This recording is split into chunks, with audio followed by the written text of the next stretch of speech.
It's not every day there's a new PlayStation. It's not every day there's a new console. Well, it's not exactly a new console. It's kind of like a midway, sort of new console. It's the Pro. And if you know me, I gotta buy anything that has Pro in the name, because I'm a professional. This is the PS4 Pro, and you're probably wondering, why does it have that Pro moniker? What's so special about this thing? It just came out. First thing, and probably most importantly, this is now a 4K gaming console.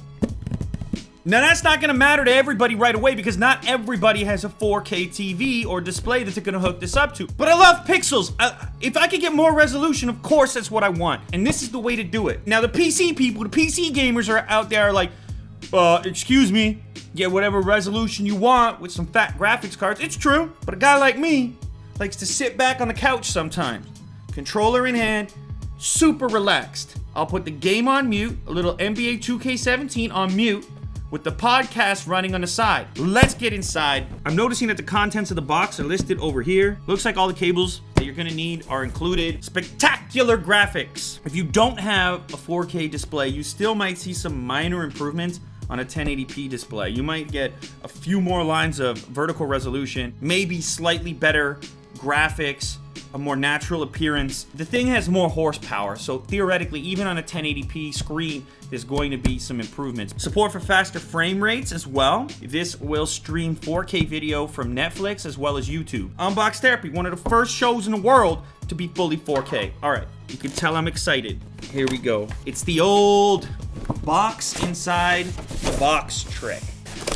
Slides right out. There's also some other things that have been improved here. For one, it's got a 1 terabyte drive in it now, 1 terabyte of storage, and it's also got extra USB charging capacity. Ooh, look how they did that. That's a nice little touch, Jack. The symbols from the controller, those are the feet that the system stands on. Some attitude there, that's cool. It adds a USB port to the back.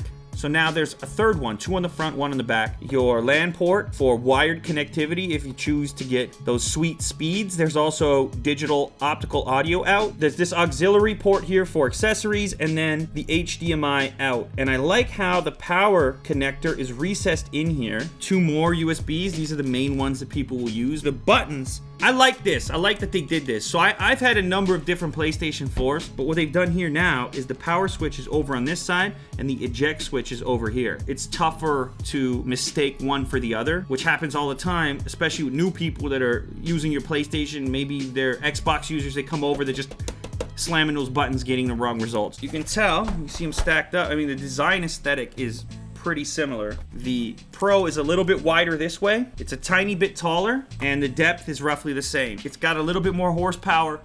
It's a little bit larger in size. An HDMI cable, this is clutch. You've also got the very basic chat headset. It's to get you started. I recommend something better than this. It's also the new controller, which I haven't seen this one yet. You can now see the light bar from the front, so essentially the same. There's also a micro USB cable, and that's about it. So the unboxing experience, very similar to the stock PlayStation, but you're the one that knows you've got a Pro. This also is going to enable some improvements for PlayStation VR. Some of those similar enhancements that you might have gotten on a 1080p display will also apply to the PSVR headset. You're gonna get slightly smoother graphics enabled by the greater horsepower of the Pro unit. Theoretically, you'll have a better PSVR experience, smoother graphics, and more potential. Higher frame rates potentially. It's almost like a PC style upgrade where same platform, plays all the same games, but can just do so at a slightly more optimal scenario. There's a long list of games